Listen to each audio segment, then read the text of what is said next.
El día de hoy nuestra sesión va a estar dada por el doctor Jorge Alberto Álvarez. Jorge es un miembro activo de la Asociación Mexicana de Neuroética. Estamos aquí porque él escribió un libro y tiene ya la segunda edición, lo cual es un hijitazo y qué orgullo tener que tu libro tenga una segunda edición.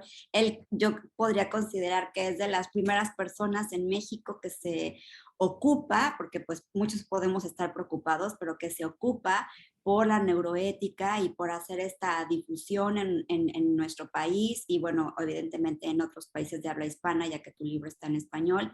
La literatura que existe en neuroética es muy, muy poca, muy escasa.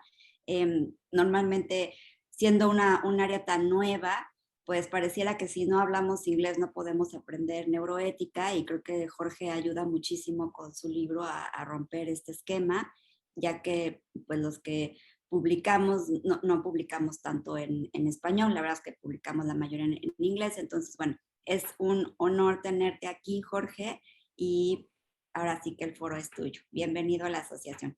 Hombre, pues muchísimas gracias, que con las agendas complicadas de todo el mundo, incluida la de quien les habla, pues es la primera vez que coincidimos por fin para hacer alguna cosa ya de modo grupal. Me da muchísimo gusto pues ver fundamentalmente caras nuevas, eso siempre es bueno. Hay caras que ya conozco, evidentemente a la doctora ya la conozco, pero es que estoy viendo también a la doctora Mondragón, que hace más tiempo que nos conocemos del mundo de la bioética, guión neuroética, entonces también me da gusto ver aquí gente con quien ya de alguna vez he compartido algún espacio físico, porque los virtuales pues apenas tenemos esto de la pandemia. Ya lo mencionaré incluso en la presentación. Entonces, para no hacer esto mortalmente somnífero, voy a compartir una presentación de PowerPoint con algunas ideas, algún antes, algún después. Es hacerme un poco el spoiler, pero no hacerlo del todo para invitarles a que lean el texto. Entonces, vamos a ver si lo consigo. Voy a empezar a compartir y pues bueno, mi nombre es Jorge Alberto Álvarez Díaz y trabajo en la UAM Xochimilco.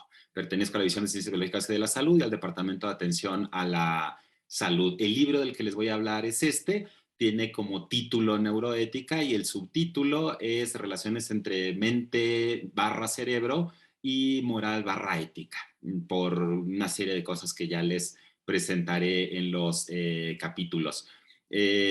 Como quiero hacer el spoiler y no hacerlo así ya absolutamente para que no lo lean, pues les voy a hablar un poquito de la historia que ha pasado después de que publiqué el libro.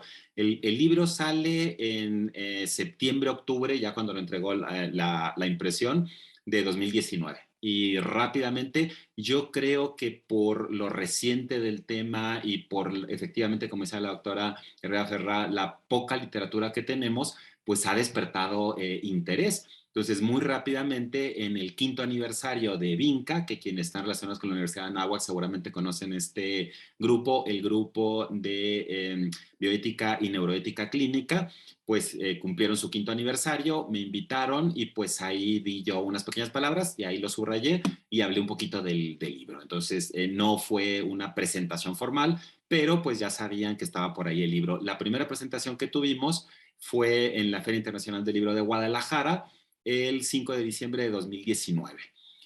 Afortunadamente la cosa seguía bien. Una filósofa, Julieta Lomelí, que publica bastante en Milenio, pues de las cosas que se encontró en la FIL, recomendaba el texto. Y una cosa que voy a mencionar ahorita a propósito del libro, pues me hicieron el honor de presentarlo dos especialistas. Uno en el campo filosófico, ya ven estos entramados que se buscan en la neuroética. Alberto Cuauhtémoc Mayorga Madrigal es doctor en filosofía, encargado de la maestría en bioética que tiene la Universidad de Guadalajara. Y el doctor Juan Gerardo Martínez Borrallo es doctor en psicología, especialista en neurociencias en el campo de la neuroimagen y bueno, pues muy interesado también en temas de neuroética. No es tanto su fuerte, pero sí algunas cuestiones de emociones, conducta y bueno, pues también lo leyó y lo comentó. Pueden encontrar en YouTube, si buscan por ahí la presentación del libro en la FIL, y luego también en Facebook, pues me entrevistaron evidentemente de mi casa de trabajo, de UAM Radio, pues a ver qué había pasado con el libro. El libro después nos lo pidió la Comisión Nacional de Bioética. O sea, fue una cosa así muy curiosa que yo dije, ah, caray, ¿cómo se enteraron tan rápido? Entonces, para enero del 2020, ahí estábamos entregando los libros, salió en un boletín de la UAM y en nuestro órgano oficial, el semanario de la UAM, pues también por ahí que habían pedido ese libro y un libro previo, que ahorita no voy a hablar de él, espero en el futuro reunirlos, pero es que no me da la vida para hacer tanto. El otro libro es sobre nanotecnología. Entonces, me interesa a futuro combinar las cuestiones éticas del desarrollo nanotecnológico con posibilidades de las neurotecnologías que se avisoran en el futuro no tan lejano, habría que decirlo, que ya hay algunas cosas por ahí. Luego lo presentamos también en el TEC de Monterrey, ahí me hizo favor de presentarlo un doctor en psicología que trabaja en el 5, son las siglas del Centro Interdisciplinar de Neurociencias y no sé qué más, pertenece a la Universidad Autónoma de Morelos, entonces ahí lo presentamos, pueden ver por aquí la mascota del TEC de Monterrey, que se me hizo como muy chula. Luego lo presentamos en la propia UAM, ya tocaba que en donde yo trabajo lo hiciéramos. Ahí me hizo favor de presentarlo Julita Lomelí, la filósofa que había hablado de él en Milenio. En el caso del TEC de Monterrey y en el caso de la UAM, ya no tuve la posibilidad de que me lo presentaran dos personas para reunir pues dos visiones complementarias, pero pues estamos por ahí en una de las salas isópticas. Nótese que se trabajó bastante el libro, Julieta, tiene ahí como 1000 notas de lo que quería compartir y fue una presentación también muy interesante.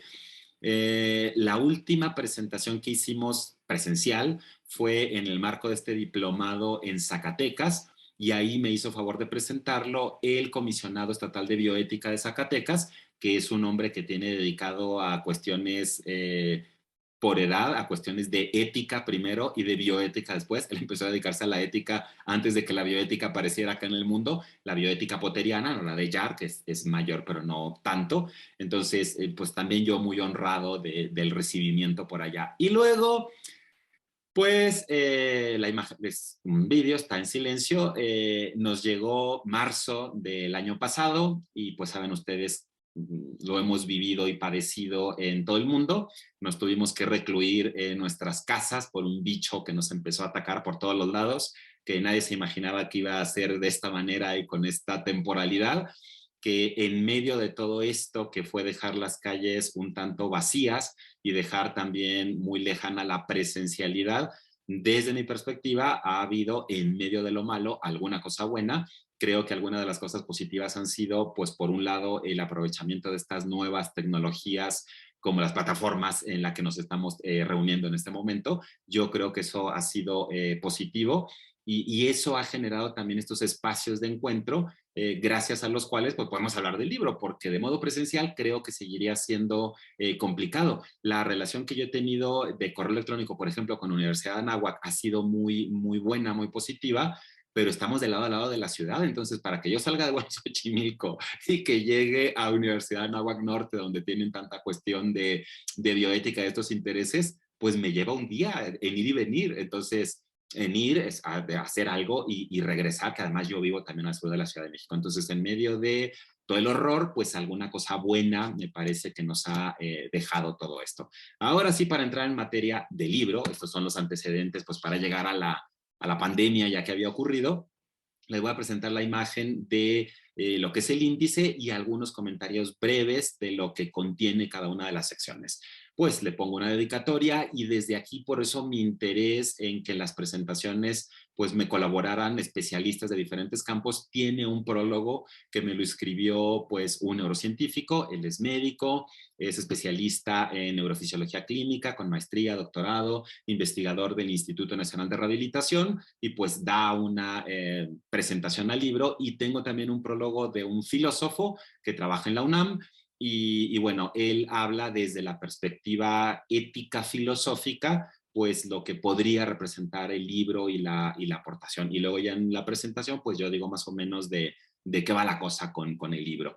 El neurofilósofo, que le llamo yo, lo están viendo por ahí en la foto, Pedro Enrique García Ruiz, Esa fue la última reunión presencial que se tuvo del seminario de neuroética que coordina él en la UNAM, y enfrente de mí están viendo conocida de todo el mundo, no solamente de la asociación, la doctora Arlene Salles, que bueno, no hay necesidad de presentarla, y el resto de compañeros en la mesa pues fueron también asistentes a este simposium se llamó de Neurobiología de la Moral. Está por salir el libro, yo hablo por ahí un poquito de la cuestión neurobiológica de las emociones y la relevancia que eso tiene para la moral, una cosa bastante trabajada, pero le meto por ahí la perspectiva sociológica y antropológica para ver de qué manera pues la cultura más o menos moldea esa base biológica que tenemos, que es uno de los intereses, uno de los ejes que tengo en el libro. Ahora bien, los capítulos tienen un cierto orden, tienen títulos que a veces son más explícitos y a veces más confrontativos de lo que parecería a primera vista. Y el capítulo primero le puse como título Un primate en Palabralandia o ¿qué es neuroética?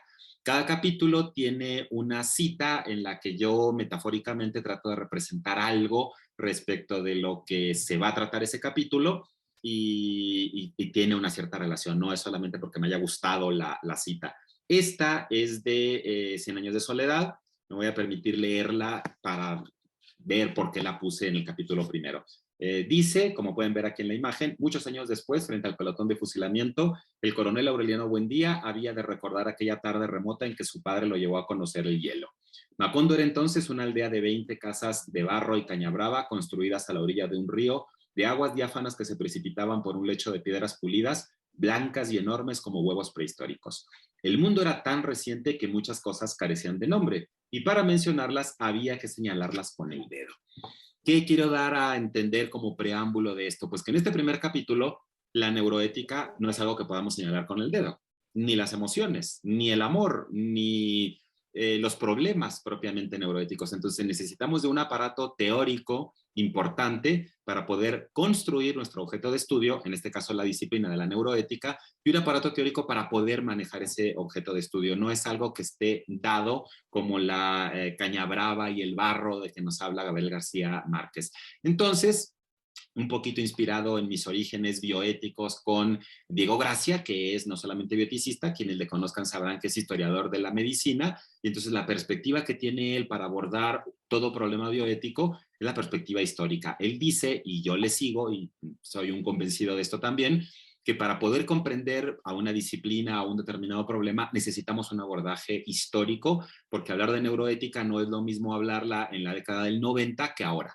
Y han pasado 3 décadas y es un abismo distinto lo que podríamos decir respecto a la neuroética en los 90 de lo que podríamos decir el día de hoy. Entonces, por eso me parece muy importante el desarrollo histórico de algún tema.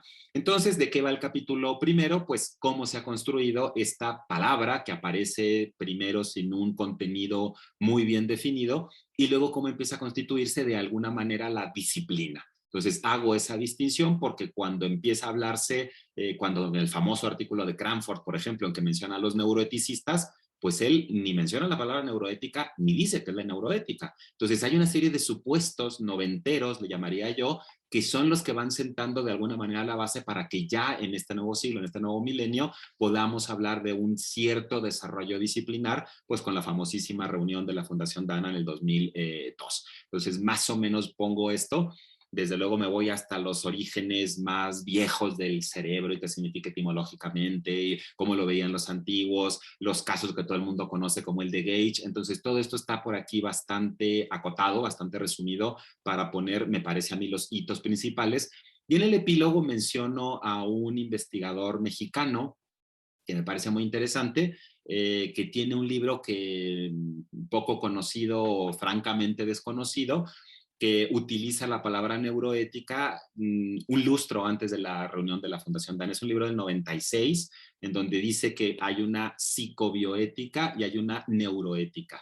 Y él ya propone en ese libro que la neuroética debería de tratarse de las bases biológicas de aquello que nos da el comportamiento ético de los seres humanos. Me parece que fue un visionario, profesor de la Facultad de Medicina de la UNAM, no sé si todavía vive, porque he tratado de buscarlo y bueno, lo que me he encontrado es que hace algunos años le dieron un reconocimiento por 50 años de servicio, entonces sé que debe ser muy mayor, pero me pareció muy, muy interesante, pues ya que estaba hablando de historia, sacar que en este pensamiento que a veces se ha llamado desde los estudios sociales de la ciencia periférico, al no ser un pensamiento escrito en inglés, pues nadie cita a este autor y todo el mundo cita a la Fundación Dana de 2002, porque está escrito en inglés y vivimos en un momento histórico en el que pues tiene una difusión mayor esa lengua sobre otras. Habría que ver también las implicaciones éticas de la publicación en inglés y de no publicar en español con algunos componentes como en este que nos reúne el día de hoy.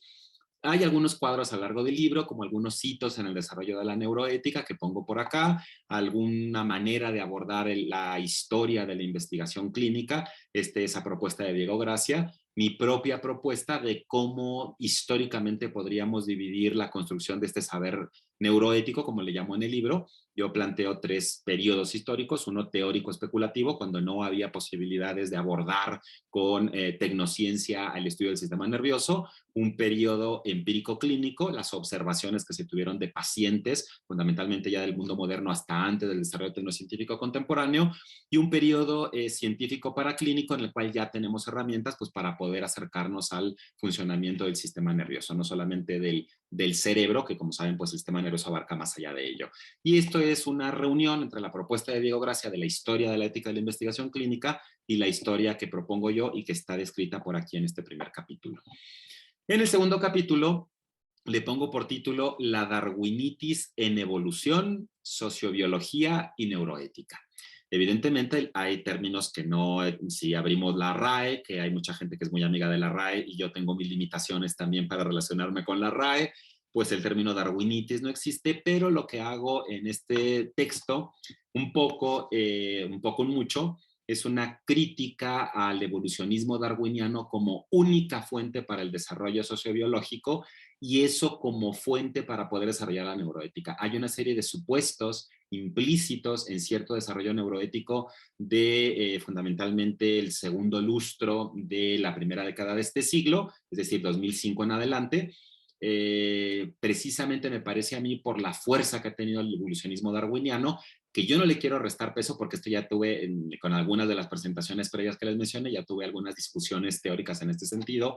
No es que yo diga que Darwin no tiene razón, ya leyendo bien el libro, o que tenga poca razón, sino que no es la única vía por la cual podríamos entender la evolución humana y en ese sentido, pues habría que retomar a otros autores. Aquí la frase que pongo es de La insoportable levedad del ser de Milan Kundera, que dice: desde que sabemos denominar a todas sus partes, el cuerpo desasosiega menos al hombre.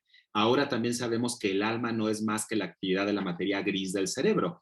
La dualidad entre cuerpo y alma ha quedado velada por los términos científicos y podemos reírnos alegremente de ella como un prejuicio pasado de moda. A lo mejor en este primer párrafo, en esta primera parte de la cita, pues podríamos ver algunas posturas como la de la pareja de los Churchland, que podrían ir en este sentido de cuando sepamos más del sistema nervioso, vamos a derrumbar todo lo que ha sido la psicología y un montón de saberes incompletos bajo esta mirada, que yo le denomino en este capítulo neuroreduccionista, y luego paso a la segunda parte que dice: pero basta que el hombre se enamore como un loco y tenga que oír al mismo tiempo el sonido de sus tripas. La unidad del cuerpo y el alma, esa ilusión lírica de la era científica, se disipa repentinamente. Entonces, un poco lo que abordo ya en este capítulo es precisamente una serie de críticas a las posturas que yo llamaría hegemónicas, creo que no aparece esa palabra tan dura en el libro, pero sí tratar de ver la parte neuroética en lo neuro, más allá de lo neuro, la serie de críticas que en ese momento intenté sistematizar a propósito de las posturas que nombro yo como neuroreduccionista, neuroescéptica y neurocrítica. La neuroreduccionista pues sería eliminar cualquier tipo de saber y pensar que solamente la neurociencia nos va a dar las respuestas. La neuroescéptica, el lado contrario, decir que no tiene nada que ver la neurociencia con algún tipo de implicación normativa. La neurocrítica, en donde hay un espectro bastante interesante de autoras y autores, pues de qué manera los elementos neurocientíficos los tenemos que incorporar para poder entender mejor el comportamiento ético del ser humano. Y también un poquito la psique, la famosa psique desde los griegos, más allá de lo neuro.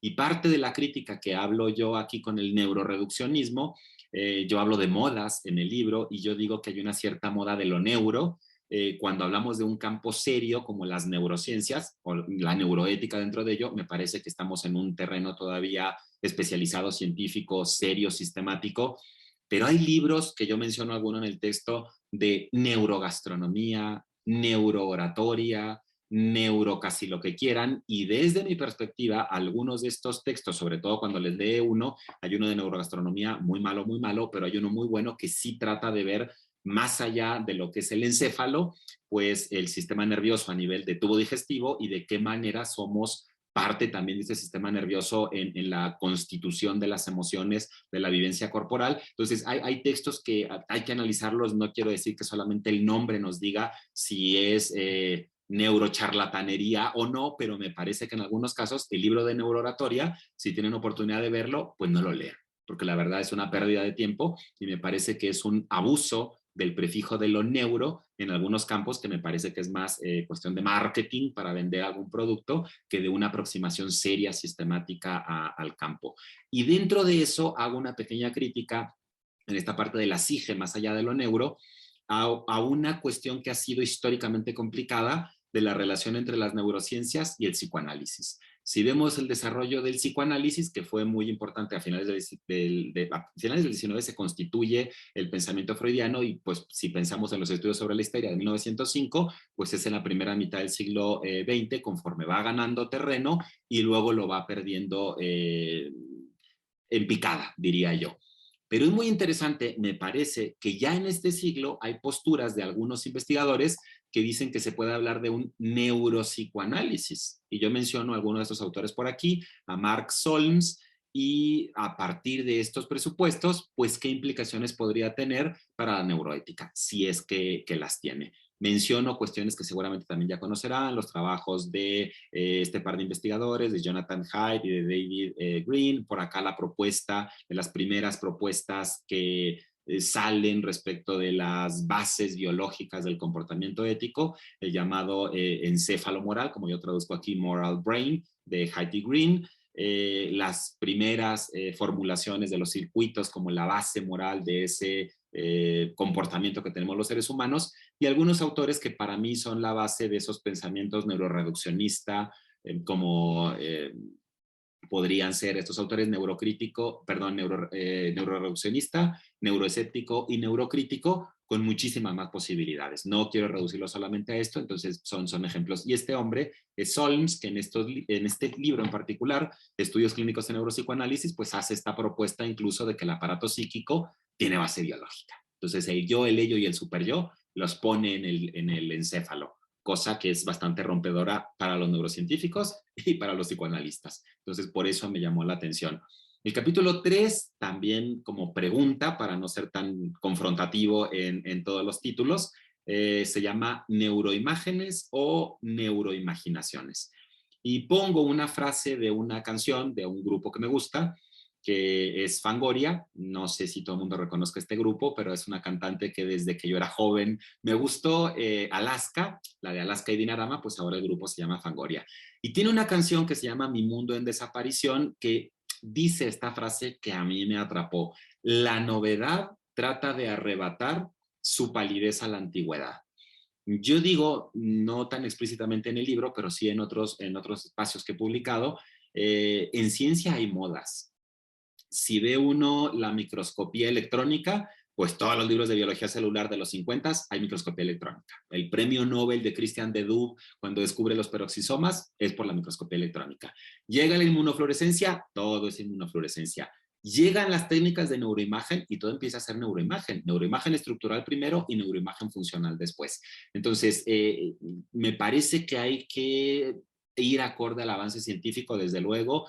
Hay que, además de ir acorde al avance científico, epistemológicamente ir haciendo una crítica, pues para ver que la neuroimagen es una herramienta, y además pongo por aquí una serie de estudios que se han hecho al respecto, que ha sido base fundante para las disciplinas serias que tienen el prefijo neuro, como la neuroética.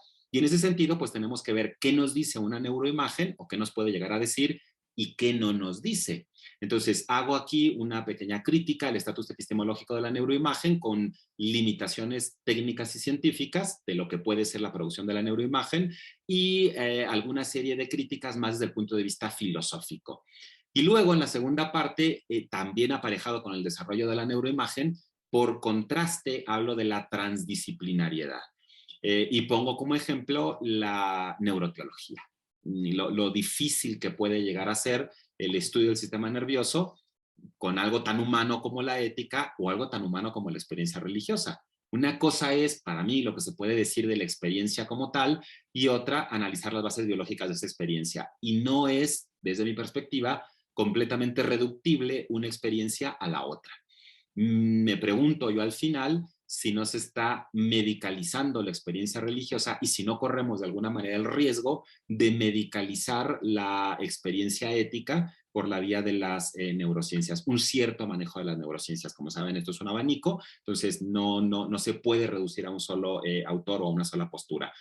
Y ya en la última parte, pues me refiero a los seres humanos como seres de lenguaje precisamente para poder incorporar el tema de la cultura, de qué tanto esta base biológica nos moldea la base biológica que tenemos, que me parece que es bastante. El capítulo 4, que de alguna manera es el centro del texto, de lo que yo quiero discutir, me pregunto cómo abordar las relaciones entre mente, cerebro y moral ética, porque vemos estos términos en mucho de la producción neuroética y evidentemente no todo el mundo está hablando por lo mismo cuando habla de la mente o del cerebro o de la moral o de la ética, y se pueden relacionar de todas las maneras posibles, y hay autores que las han relacionado de todas las maneras posibles. Por eso, acá quien utilizo es a Octavio Paz, nuestro Nobel de Literatura, con una frase que también me parece que viene a cuento, que dice, tal como ven aquí en la pantalla: pluralidad de lenguas y sociedades. Cada lengua es una visión del mundo. El sol que canta el poema azteca es distinto al sol del himno egipcio, aunque el astro sea el mismo. Durante más de 2 siglos, primero los filósofos y los historiadores, ahora los antropólogos y los lingüistas, han acumulado pruebas sobre las irreductibles diferencias entre los individuos, las sociedades y las épocas. Entonces, esto me parece que lo podríamos trasladar a lo que es este campo neuroético, pues porque si una persona de la filosofía moral se acerca al campo, la va a ver de una determinada manera, y si una persona que hace estrictamente neurociencias se aproxima al campo de la filosofía moral, lo puede ver de otra manera. Entonces, aunque la base biológica sea exactamente lo mismo, la forma de estudiar y la forma de interpretar estos estudios no necesariamente va a ser la misma, y en ese sentido me parece que tendríamos que ser más complementarios que confrontativos. Entonces, aquí ya expongo la parte gruesa de la crítica a la argumentación biológica o biologicista, expongo críticas al darwinismo, y luego pues me baso en unas cuestiones puramente biológicas sobre lo que podría ser un neolamarquismo. Retomo el pensamiento de Lamarck, retomo las ideas contemporáneas de la epigenética, y de esta manera, de qué forma podríamos empezar a pensar, que no hay mucho sobre este tema, que influye el medio en la biología humana. Probablemente está muy tratado, sobre todo con los estudios Evo-Devo, esta cuestión de la influencia del medio, pero es que a veces se tiene la sensación, me parece a mí errónea, de que medio estamos hablando de la cultura, y la cultura algo le va a pasar al cuerpo. Bueno, pero tiene que llegar de alguna manera a algo en el cuerpo. Entonces, la epigenética nos muestra algunos estudios interesantes respecto de cómo el aprendizaje moldea la producción de RNAs, por ejemplo, que pueden de alguna manera pasar la barrera de la formación de los gametos e influir en la descendencia. Entonces, aquello que decía Lamarck de que lo que hacemos, no solamente por una herencia filogenética, sino por nuestro aprendizaje, puede llegar a las siguientes generaciones, pues parece ser que tiene más base biológica de lo que se creía hace 30 años por lo menos. Y la segunda parte de este capítulo, pues hablo precisamente de las interacciones que han tenido estas palabras que le dan el subtítulo al libro, la mente, el cerebro, la moral y la ética, y hablo de los autores que han hablado de un cerebro ético, de una mente moral, de una mente ética y de un cerebro moral, que probablemente también conocerán. Bueno, aquí puse la imagen de Lamarck, de Darwin y del padre de la epigenética. Y bueno, los autores que mencionaba, Gazzaniga con su Ethical Brain, que tenemos traducido al español, Hauser con su Moral Minds, que también tenemos traducido al español, Garner, que habla de estas 5 mentes para el futuro, y una de ellas la propone como una mente ética, y este autor que no tenemos traducido al español, Verplaatz, un neerlandés.